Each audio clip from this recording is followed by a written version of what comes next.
Hi welcome. എല്ലാവർക്കും നല്ലൊരു ദിവസം വിഷ് ചെയ്യുന്നു. ഇന്നത്തെ നമ്മുടെ റെസിപ്പി നല്ല ടേസ്റ്റി ആയിട്ടുള്ള ഒരു പ്ലം കേക്കാണ്. ഡിസംബർ മാസം വന്നു കഴിഞ്ഞാൽ നമ്മളെല്ലാവരും പ്ലം കേക്ക് കഴിക്കാറുണ്ട്. ഒരു തവണയെങ്കിലും പ്ലം കേക്ക് കഴിക്കാത്തവർ കുറവായിരിക്കും. വീട്ടിൽ എങ്ങനെയാണ് നല്ല ടേസ്റ്റി ആയിട്ട് പ്ലം കേക്ക് ഉണ്ടാക്കിയെടുക്കാമെന്ന് നമുക്കിന്ന് നോക്കാം. 250 ml കപ്പിൽ 1 കപ്പ് മൈദ ഉപയോഗിച്ചാണ് നമ്മൾ കേക്ക് ഉണ്ടാക്കുന്നത്. മൈദ ഒട്ടും ഇഷ്ടപ്പെടാത്തവർക്ക് അതിന് പകരം എന്താണ് ഉപയോഗിക്കാൻ പറ്റുകയെന്ന് നമ്മൾ പൊടിയെടുക്കുന്ന സമയത്ത് പറയാം. നമ്മൾ 1 കപ്പ് മൈദ എടുക്കുമ്പോൾ ഏകദേശം ആ ഒരു ക്വാണ്ടിറ്റിയിൽ തന്നെയാണ് ഡ്രൈ ഫ്രൂട്ട്സ് ഉണ്ടായിരിക്കേണ്ടത്. റഫായിട്ടുള്ള ഒരു കണക്ക് മതി, ഒരു ഐഡിയയ്ക്ക് വേണ്ടിയിട്ടാണ് പറഞ്ഞത്. സോക്ക് ചെയ്തെടുത്ത ഡ്രൈ ഫ്രൂട്ട്സ് വെച്ചിട്ടാണ് നമ്മൾ സാധാരണ പ്ലം കേക്ക് ഉണ്ടാക്കാറ്. അതിനായിട്ട് നമ്മളിന്ന് ഓറഞ്ച് ജ്യൂസിലാണ് ഫ്രൂട്ട്സ് സോക്ക് ചെയ്ത് വയ്ക്കുന്നത്. അതിന് വേണ്ടിയിട്ട് നല്ല ഫ്രഷ് ആയിട്ടുള്ള തിക്കായിട്ടുള്ള ജ്യൂസാണ് നല്ലത്. ജ്യൂസ് എടുക്കുന്ന സമയത്ത് അതിൻ്റെ സ്വീറ്റ് ആയിട്ടുള്ള ഭാഗം മാത്രം എടുത്ത് മിക്സിയിൽ അടിച്ചെടുക്കണം. ഒട്ടും വെള്ളം ചേർക്കാതെ അടിച്ചെടുത്താൽ മതി. അതിനുശേഷം ഒന്ന് അരിച്ചെടുത്തിട്ട് വേണം നമ്മൾ ഇതിനായിട്ട് ഉപയോഗിക്കാൻ. ഡ്രൈ ഫ്രൂട്ട്സ് ഏതൊക്കെയാണോ നമ്മൾ കേക്കിലിടാനായിട്ട് ഇഷ്ടപ്പെടുന്നത് അതെല്ലാം എടുക്കാം. ഞാനിപ്പോൾ ഒരുപാട് ടൈപ്പ് ഫ്രൂട്ട്സ് ഒന്നും സോക്ക് ചെയ്ത് വയ്ക്കുന്നില്ല. 4 തരം ഫ്രൂട്ട്സാണ് നമ്മൾ എടുത്തിട്ടുള്ളത്. ടൂട്ടി ഫ്രൂട്ടിയും ഈന്തപ്പഴവും മുന്തിരിയും പിന്നെ ഫിഗും ആണ് എടുത്തിരിക്കുന്നത്. പിന്നെ നമ്മളിപ്പോൾ ചേർത്ത് കൊടുത്ത ഫ്രൂട്ട്സ് എല്ലാം നന്നായിട്ട് കഴുകി എടുത്തിട്ടുണ്ടായിരുന്നതാണ്. കേക്ക് മിക്സ് ചെയ്തെടുക്കുന്ന സമയത്ത് നമ്മൾ കുറച്ച് കാഷ്യൂ നട്ട്സും അതുപോലെ തന്നെ കാൻഡീഡ് ആയിട്ടുള്ള കുറച്ച് ഓറഞ്ച് പീലും ചേർക്കുന്നുണ്ട്. അത് സോക്ക് ചെയ്ത് വെക്കേണ്ട ആവശ്യമില്ല. ഇനി നമുക്ക് ഓറഞ്ച് ജ്യൂസ് ചേർത്ത് കൊടുക്കാം. നമ്മൾ എടുത്തിരിക്കുന്ന ഫ്രൂട്ട്സ് ഫില്ലായി വരാനുള്ള അത്രയും ജ്യൂസാണ് ഒഴിച്ചു കൊടുക്കേണ്ടത്. മിനിമം 1 മണിക്കൂറെങ്കിലും നമ്മൾ സോക്ക് ചെയ്ത് വെക്കണം. ടൈം ഉണ്ടെങ്കിൽ ഒരു ദിവസം വരെ വച്ചാലും നല്ലത് തന്നെയാണ്. ഓറഞ്ച് ജ്യൂസിൽ സോക്ക് ചെയ്ത് വെച്ചെന്ന് വിചാരിച്ചിട്ട് കയ്പൊന്നും വരില്ല, നല്ലത് തന്നെയായിട്ടാണ് കിട്ടുക. മിക്സ് ചെയ്ത് കൊടുക്കണം എന്ന് നിർബന്ധമില്ല, ഒന്ന് ലെവൽ ചെയ്ത് കൊടുത്താലും മതി. നമ്മളിനി 3 മണിക്കൂർ കഴിഞ്ഞിട്ടാണ് കേക്ക് ഉണ്ടാക്കുന്നത്. പുറത്ത് തന്നെയാണ് വെക്കേണ്ടത്. റൂം ടെമ്പറേച്ചറിലാണ് നമ്മൾ കേക്കിനെടുക്കുന്ന എല്ലാ സാധനങ്ങളും ഉണ്ടായിരിക്കേണ്ടത്. നമ്മൾ കേക്കിനായിട്ട് എടുക്കുന്ന ഫ്രൂട്ട്സ് എല്ലാം ചെറുതായിട്ട് കട്ട് ചെയ്തിടാനായിട്ട് ശ്രദ്ധിക്കണം. ഞാനിപ്പോൾ എടുത്തിരുന്ന മുന്തിരി കുറച്ച് വലുപ്പം കൂടിയതായിരുന്നു. കട്ട് ചെയ്തിടാനായിട്ട് ഞാൻ ഓർത്തില്ല. നിങ്ങൾ എടുക്കുന്ന മുന്തിരി വലുതാണെങ്കിൽ ഒന്ന് കട്ട് ചെയ്ത് ഇടുന്നതാണ് നല്ലത്. കേക്ക് ഉണ്ടാക്കുന്നതിന് മുമ്പായിട്ട് 2-3 കാര്യങ്ങളും കൂടി ചെയ്ത് വയ്ക്കാനുണ്ട്. കുറച്ച് ഷുഗർ കാരമലൈസ് ചെയ്ത് എടുക്കണം. നമ്മുടെ കേക്കിന് നല്ലൊരു കളർ കിട്ടാൻ വേണ്ടിയിട്ടാണ് അങ്ങനെ ചെയ്യുന്നത്. ഞാനിപ്പോൾ 3 ടേബിൾ സ്പൂൺ ഷുഗറാണ് കാരമലൈസ് ചെയ്ത് എടുക്കുന്നത്. കേക്കിന് നല്ല ഡാർക്ക് കളർ വേണമെന്നുണ്ടെങ്കിൽ ഷുഗറിൻ്റെ ക്വാണ്ടിറ്റി കൂട്ടിയെടുക്കാം. നമുക്കിത് സിറപ്പാക്കി എടുക്കാനുള്ളതാണ്. ഇപ്പോൾ ഡ്രൈ ആയിട്ടുള്ള ഒരു സോസ് പാൻ വെച്ച് സ്റ്റവ് ഓൺ ചെയ്ത് കൊടുക്കാം. ഷുഗർ കാരമലൈസ് ആയിട്ട് വരുന്ന സമയത്ത് നമുക്ക് 4 ടേബിൾ സ്പൂൺ ചൂടുള്ള വെള്ളം ഒഴിച്ച് കൊടുക്കണം. വെള്ളം എടുത്ത് മെഷർ ചെയ്ത് അടുത്ത് തന്നെ വയ്ക്കുന്നതാണ് നല്ലത്. കാരമലൈസ് ആയി വരുന്ന സമയത്ത് വെള്ളം എടുക്കാൻ പോകാനുള്ള ടൈം കിട്ടില്ല. ലോ ഫ്ലെയിമിലാണ് ചെയ്തെടുക്കേണ്ടത്. പഞ്ചസാര ചേർത്ത് കുറച്ച് സമയം വെയിറ്റ് ചെയ്യുമ്പോൾ ഇതുപോലെയാവും. ഈ ഒരു സ്റ്റേജിൽ എത്തിക്കഴിഞ്ഞാൽ ഇളക്കി കൊടുത്തുകൊണ്ടിരിക്കണം. പെട്ടെന്ന് തന്നെ കളർ ചേഞ്ചായി വരും. ആ സമയത്ത് വേണം വെള്ളം ചേർത്ത് കൊടുക്കാനായിട്ട്. പിന്നെ ഷുഗർ സിറപ്പ് റെഡിയാക്കുമ്പോൾ കുറച്ച് കട്ടിയുള്ള പാത്രം എടുക്കുന്നതാണ് നല്ലത്. ഇപ്പോൾ നമ്മുടെ സിറപ്പ് ഏകദേശം റെഡിയായി വന്നിട്ടുണ്ട്. ഈ ഒരു സ്റ്റേജിൽ എത്തിക്കഴിഞ്ഞാൽ നമുക്ക് വെള്ളം ചേർത്ത് കൊടുക്കാം. വെള്ളം ഒഴിച്ചു കൊടുക്കുമ്പോൾ കുറച്ച് പുറകിലോട്ട് നിന്ന് വേണം ഒഴിച്ചു കൊടുക്കാൻ. വെള്ളം ചേർത്ത് കൊടുക്കുമ്പോൾ കുറച്ച് ക്രിസ്റ്റലൈസ് ആയ മാതിരി ചിലപ്പോൾ തോന്നും. തിളച്ച് വരുമ്പോൾ തനിയെ ശരിയായി വന്നോളും. മീഡിയം ഫ്ലെയിമിൽ 1 മിനിറ്റോളം തിളപ്പിച്ചിട്ട് വേണം സ്റ്റവ് ഓഫ് ചെയ്യാനായിട്ട്. കുറച്ച് തിക്കായിട്ട് വരും. തണുത്തതിന് ശേഷം ഹണി പോലെ കുറച്ച് കട്ടിയായിട്ടുണ്ടാവും. അടുത്തതായി നമുക്ക് റെഡിയാക്കി വയ്ക്കാനുള്ളത് പഞ്ചസാരയാണ്. കേക്കിന് വേണ്ട ഫ്ലേവർ എല്ലാം ചേർത്ത് നന്നായിട്ട് പൊടിച്ച് വയ്ക്കണം. 1 കപ്പ് പൊടിക്ക് 3/4 കപ്പ് പഞ്ചസാരയാണ് വേണ്ടത്.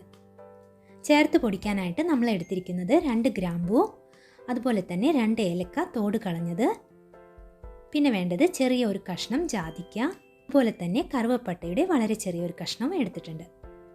ഇതെല്ലാം ചേർത്ത് നന്നായിട്ട് പൊടിച്ചു വയ്ക്കണം. ഇനി നമുക്ക് ചെയ്യാനുള്ളത് കേക്ക് ടിൻ ഗ്രീസ് ചെയ്ത് വയ്ക്കലാണ്. ബട്ടർ പേപ്പർ അല്ലെങ്കിൽ മൈദ ഉപയോഗിച്ച് ഡസ്റ്റ് ചെയ്ത് എടുത്താൽ മതി. ആദ്യം കേക്ക് ടിന്നിൽ ഓയിൽ സ്പ്രെഡ് ചെയ്ത ശേഷം മൈദ ചേർത്ത് കൊടുക്കണം.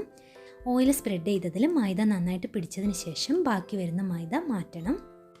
ഇനി നമുക്ക് ചെയ്യാനുള്ളത് ഫ്ലോർ മിക്സ് ചെയ്ത് വയ്ക്കലാണ്. അതിനായിട്ട് 1 കപ്പ് മൈദയാണ് എടുത്തിട്ടുള്ളത്. മൈദയ്ക്ക് പകരം എടുക്കാവുന്നത് ബ്രൗൺ ഫ്ലോർ എന്ന് പറഞ്ഞ് ബേക്കിംഗ് പർപ്പസിനായിട്ട് വരുന്ന ഒരു ഫ്ലോർ ഉണ്ട്. മൈദ പോലെ അത്രയും ഫൈനായിട്ടുള്ള ഒരു ഫ്ലോർ അല്ല അത്. ഞാൻ സാധാരണ അത് വച്ചാണ് ഉണ്ടാക്കാറുള്ളത്. അത് എല്ലാവർക്കും അവൈലബിൾ അല്ലാത്തത് കൊണ്ടാണ് ഇന്ന് മൈദ വെച്ച് ഉണ്ടാക്കുന്നത്. മൈദ ഇഷ്ടപ്പെടാത്തവർക്ക് ആ ഒരു ഫ്ലോർ ട്രൈ ചെയ്യാവുന്നതാണ്. അത് വെച്ച് ഉണ്ടാക്കിയാലും നന്നായിട്ട് തന്നെ കേക്ക് കിട്ടാറുണ്ട്. പ്ലം കേക്കിൻ്റെ കാര്യമാണ് ഞാൻ പറയുന്നത്. ഇനി നമുക്ക് പൊടിയിലോട്ട് 1/4 ടീസ്പൂൺ ബേക്കിംഗ് പൗഡർ ചേർത്ത് കൊടുക്കാം. ലെവൽ ചെയ്താണ് എടുക്കുന്നത്. അതിനുശേഷം 1/4 ടീസ്പൂൺ ബേക്കിംഗ് സോഡ ചേർത്ത് കൊടുക്കുന്നുണ്ട്. അതുപോലെ തന്നെ 1/4 ടീസ്പൂണിൻ്റെ പകുതി ഉപ്പ് ചേർത്ത് കൊടുക്കാം. എല്ലാം കൂടി നന്നായിട്ടൊന്ന് മിക്സ് ചെയ്ത് വയ്ക്കണം. വിസ്ക് ഉപയോഗിച്ചോ അല്ലെങ്കിൽ സ്പൂൺ ഉപയോഗിച്ചോ മിക്സ് ചെയ്ത് എടുക്കാവുന്നതാണ്. അതിനുശേഷം അരിപ്പയിൽ ഒന്ന് അരിച്ചു വെക്കണം. നമ്മൾ ചേർത്ത് കൊടുത്ത സാധനങ്ങളെല്ലാം നന്നായിട്ട് തന്നെ മിക്സായി കിട്ടാൻ വേണ്ടിയിട്ടാണ് ഇങ്ങനെ ചെയ്യുന്നത്. ഇപ്പം നമ്മൾ ഫ്രൂട്ട്സ് സോക്ക് ചെയ്യാനായിട്ട് വച്ചിട്ട് 3 മണിക്കൂർ കഴിഞ്ഞിട്ടുണ്ട്. ഇനി നമുക്ക് കേക്ക് ഉണ്ടാക്കാൻ നോക്കാം. നമ്മൾ എടുക്കുന്ന എല്ലാ സാധനങ്ങളും റൂം ടെമ്പറേച്ചറിലാണ് ഉണ്ടായിരിക്കേണ്ടത്. മിക്സിങ്ങിനായിട്ട് എന്തൊക്കെയാണ് റെഡിയാക്കി വെക്കേണ്ടതെന്ന് പെട്ടെന്ന് നോക്കാം. കേക്കിൻ്റെ മിക്സിങ്ങിനായിട്ട് വലിയൊരു ബൗൾ എടുക്കണം. അതിലോട്ട് 2.5 ടേബിൾ സ്പൂൺ ബട്ടർ ചേർത്ത് കൊടുത്തിട്ടുണ്ട്. അതിനുശേഷം നമ്മൾ പൊടിച്ചു വെച്ചിട്ടുള്ള പഞ്ചസാര ചേർത്ത് കൊടുക്കാം. ഞാൻ ഇന്ന് ഒരു ഹാൻഡ് മിക്സർ ഉപയോഗിച്ചാണ് മിക്സ് ചെയ്ത് എടുക്കുന്നത്. വിസ്ക് ഉപയോഗിച്ചോ അല്ലെങ്കിൽ മിക്സിയിലോ ചെയ്യാവുന്നതാണ്. ഇത് ഒരുപാട് ഫ്ലഫി ആയിട്ടുള്ള കേക്ക് അല്ലാത്തത് കൊണ്ട് നന്നായിട്ട് തന്നെ കിട്ടും. ആദ്യം ഒന്ന് മിക്സ് ചെയ്ത് കൊടുത്തതിന് ശേഷം മിക്സർ ഓൺ ചെയ്ത് കൊടുക്കാം. മിക്സിയിലോ വിസ്ക് ഉപയോഗിച്ചോ ചെയ്യുകയാണെങ്കിലും ഈ ഒരു സ്റ്റെപ്പ് തന്നെ ഫോളോ ചെയ്താൽ മതി. ഷുഗറും ബട്ടറും നന്നായിട്ടൊന്ന് മിക്സ് ആയതിനു ശേഷം 2.5 ടേബിൾ സ്പൂൺ ഓയിൽ ഒഴിച്ച് കൊടുക്കാം. നമ്മൾ ലോ സ്പീഡിലാണ് ചെയ്യുന്നത്. ഓയിൽ ചേർത്ത് കുറച്ച് സമയം മിക്സ് ചെയ്ത് കൊടുക്കുമ്പോൾ ഒരു ക്രീമി ടെക്സ്ചർ വരും. ആ ഒരു സ്റ്റേജ് വരെ ചെയ്യണം. ഇതുപോലെ കിട്ടിയിട്ടുണ്ട്. ഈ ഒരു സമയത്ത് നമുക്ക് ഓവൻ ഒന്ന് പ്രീഹീറ്റ് ചെയ്യാനായിട്ട് വയ്ക്കാം. നല്ല ഫാസ്റ്റായിട്ട് ചെയ്യുന്നവരാണെങ്കിൽ നേരത്തെ തന്നെ വയ്ക്കാം. ഞാൻ ഈ ഒരു സമയത്താണ് വയ്ക്കുന്നത്. ഇനി നമുക്ക് മുട്ട ചേർത്ത് കൊടുക്കാം. ഫ്രിഡ്ജിലിരിക്കുന്ന മുട്ടയാണെങ്കിൽ നേരത്തെ തന്നെ പുറത്തെടുത്ത് വച്ചിട്ടുണ്ടായിരിക്കണം. ആദ്യം ഒരെണ്ണം ചേർത്ത് നന്നായിട്ട് മിക്സ് ചെയ്തിട്ട് വേണം അടുത്തത് ചേർക്കാനായിട്ട്. നമ്മൾ എടുത്തിരിക്കുന്ന മുട്ട കുറച്ച് വലുപ്പമുള്ളതാണ്. വളരെ ചെറിയ മുട്ടയാണെങ്കിൽ 3 വരെ ചേർത്ത് കൊടുക്കാം. ഇപ്പോൾ 2 മുട്ടയും ചേർത്ത് നന്നായിട്ട് മിക്സ് ചെയ്ത് എടുത്തിട്ടുണ്ട്.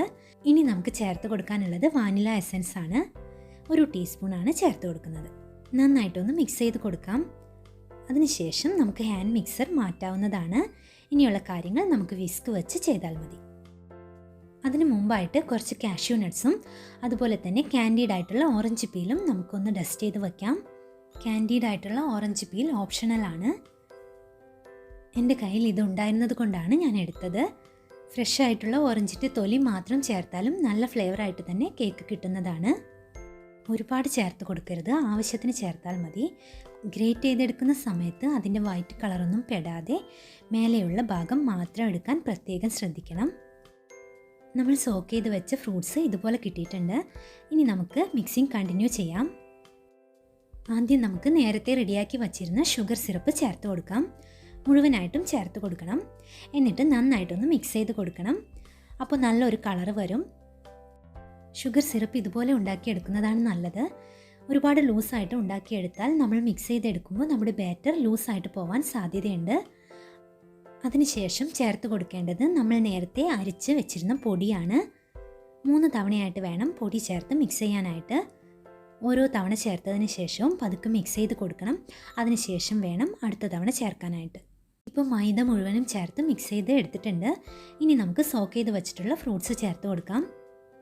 അതിനോടൊപ്പം തന്നെ നമ്മൾ ഓറഞ്ചിൻ്റെ പീൽ ഗ്രേറ്റ് ചെയ്ത് വെച്ചിട്ടുള്ളത് കൂടി ചേർത്ത് കൊടുക്കാം. ഓറഞ്ച് പീൽ മാത്രം ചേർക്കുകയാണെങ്കിൽ 1.5 ടീസ്പൂൺ ചേർത്ത് കൊടുത്താൽ മതിയാവും.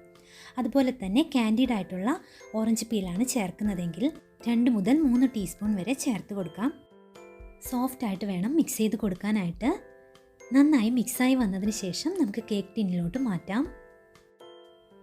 ഓവനിലല്ലാതെ കേക്ക് ബേക്ക് ചെയ്ത് എടുക്കുകയാണെങ്കിലും 10 മിനിറ്റ് പ്രീഹീറ്റ് ചെയ്തിട്ട് വേണം ബേക്ക് ചെയ്യാനായിട്ട്. കുറച്ച് കട്ടിയുള്ള ഒരു പാത്രമാണ് ഉപയോഗിക്കേണ്ടത്. ലോ ഫ്ലെയിമിൽ 10 മിനിറ്റ് പ്രീഹീറ്റ് ചെയ്യാൻ വച്ച ശേഷം ബാറ്റർ ഒഴിച്ച് മീഡിയം ഫ്ലെയിമിൽ 3 മിനിറ്റ് വയ്ക്കണം.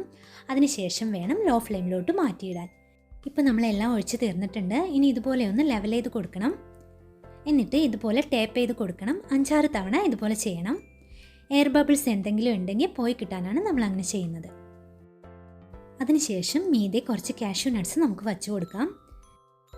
അതുപോലെ തന്നെ കുറച്ച് ടൂട്ടി ഫ്രൂട്ടിയും സ്പ്രെഡ് ചെയ്ത് കൊടുക്കാം. ഇനി നമുക്ക് ബേക്ക് ചെയ്യാനായിട്ട് വയ്ക്കാം.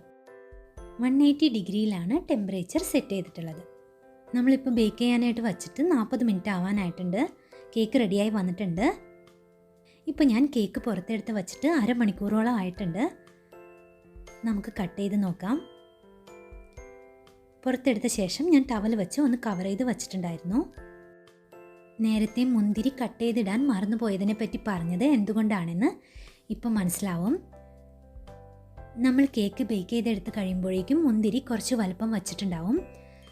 പിന്നെ നമ്മൾ കേക്ക് കട്ട് ചെയ്യുന്ന സമയത്ത് അത് നമ്മൾ കട്ട് ചെയ്യുന്ന ആ ഒരു ഭാഗത്ത് പെട്ട് കഴിഞ്ഞാൽ കേക്ക് പീസ് നന്നായിട്ട് നമുക്ക് കട്ട് ചെയ്ത് കിട്ടില്ല. ഞാനിപ്പോൾ കട്ട് ചെയ്തപ്പോൾ ഫസ്റ്റ് തന്നെ കട്ട് ചെയ്തത് എനിക്ക് അങ്ങനെയാണ് ഉണ്ടായത്. മുന്തിരിയുടെ ചെറിയൊരു പ്രശ്നം ഒഴിച്ചാൽ നമ്മുടെ കേക്ക് നല്ല സൂപ്പറായിട്ട് തന്നെയാണ് കിട്ടിയത്. ഇപ്പോൾ കേക്കെല്ലാം കട്ട് ചെയ്ത് പീസസ് ആക്കി എടുത്തിട്ടുണ്ട്. നമ്മുടെ കേക്ക് നല്ല സൂപ്പർ ടേസ്റ്റിലാണ് കിട്ടിയിട്ടുള്ളത്. പ്ലം കേക്ക് ഉണ്ടാക്കി കഴിഞ്ഞാൽ നെക്സ്റ്റ് ഡേ കഴിക്കാൻ അതിനേക്കാൾ സൂപ്പറാണ്.